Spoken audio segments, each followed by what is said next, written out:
it is. I got the CJ cave adapters, 300ZX turbo axles, and the rebuild kit. So let's get this started.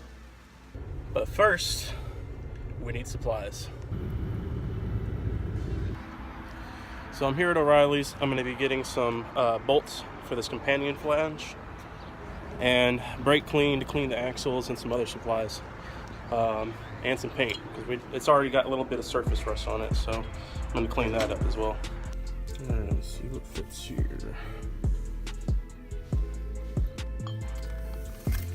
See if these are the right one.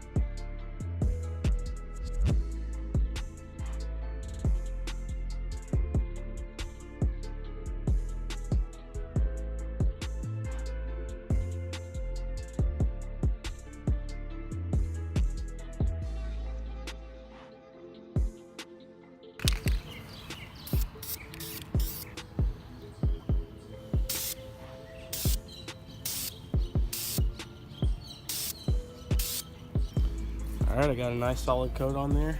This is what they look like afterward. They're looking pretty. Next is taking off the old axles and rebuilding the new ones. First thing we're going to do is we're going to disassemble and remove the old grease. So as you can see, this grease is nasty. Got to remove the end cap, basically push this down, remove a clip off the top, that should come off, then you can remove the boot from down there over the other side. There's a circlip in here that holds this end on. I actually had pretty good luck with them in the past of just not removing them, and basically if you tilt it at each angle and push in new grease, the old grease will come out the sides and then you can wipe it away. So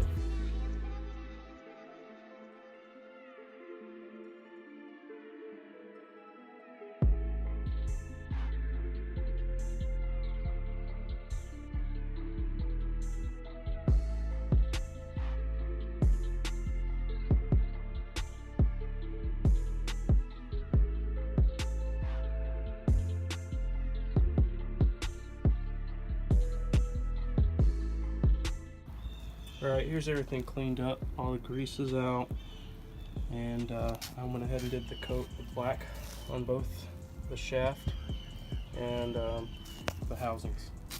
So when I put it back together, it won't be the old green half shafts, it'll be a nice satin black under the chassis.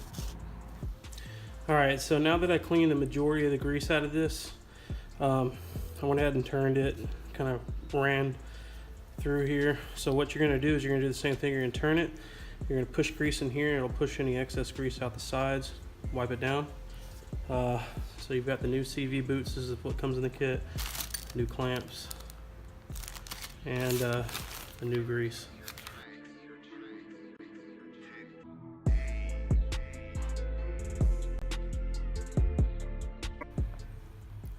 Alright, so whenever you're putting these together, I do have a little bit of a trick to make it a little easier. First thing you want to do is put your ring on. This goes next, because this is going to snap in the bottom of that.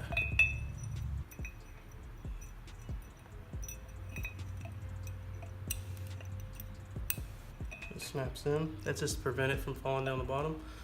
Okay. This will go over this. The CV boot goes over this. Alright, so basically you have this. Alright, so when you're putting this back on, when you're flipping it, so originally when it's on like this, so it's a little bit recessed. When you're flipping the cages, you want it like this because it sits a little bit further down. Okay, so what you're going to want to do, get it lined up here.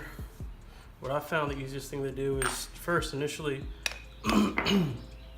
give it a couple taps to get it lined up.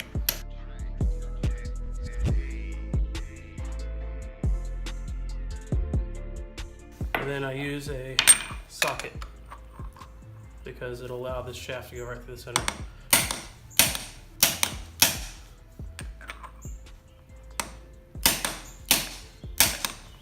See the shaft's coming through, and in order to get it all the way down, just keep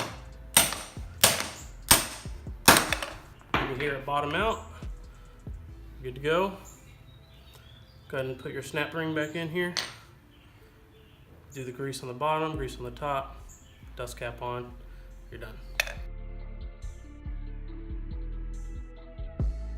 In order to get these old axles off, I've got to remove those bolts right there. I've already started loosening the nuts on the back side of them. From the back side, and with a little bit of a wiggle, and pull this out. And that way I can just slide this to the left, pull it right out.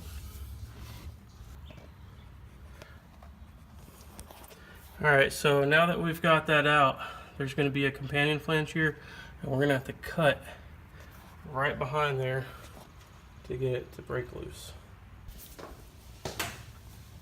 The new companion flange on.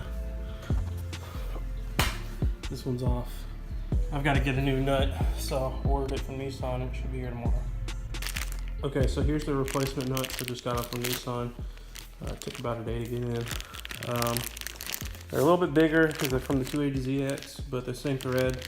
You don't have to worry about the pinch welds or the pinches on the side. Basically just put them on, work them down to between 185 to 220 foot-pounds of torque, I think. Somewhere in between there. So.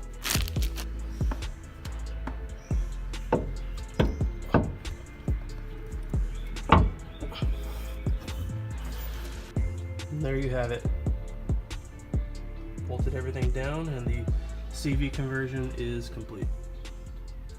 Alright, so car is back off the ramps, and I'm gonna do a real quick tow check. I actually got this tow kit from Jegs, and since I put on the new tie rods, I'm gonna go ahead and make sure my toe on the front's good before I put on the work wheels. So let's get to work.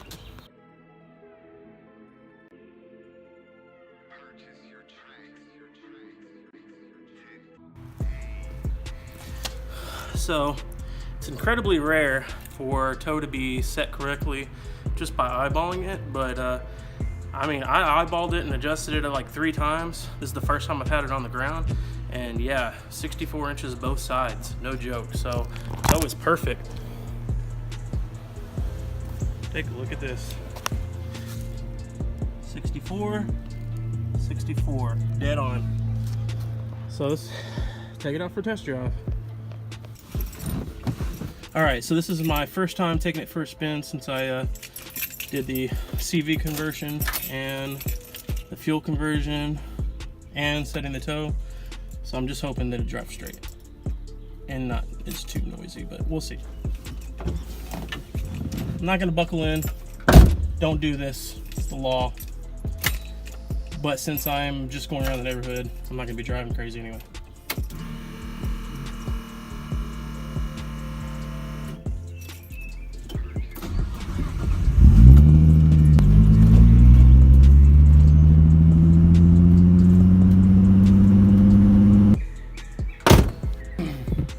Alright guys, that went actually pretty well. Took it around the block. It's driving very well. The rear end's nice and quiet. No strange noises or anything coming from there. Everything felt very tight. Steering wheel is dead centered. Everything is doing good on this. Even the air-fuel ratio, everything. So the fuel pump's working really well. The only bad thing is it's a little loud, but that was kind of expected. So do me a favor, hit like, hit subscribe, and I'll have more videos in the future.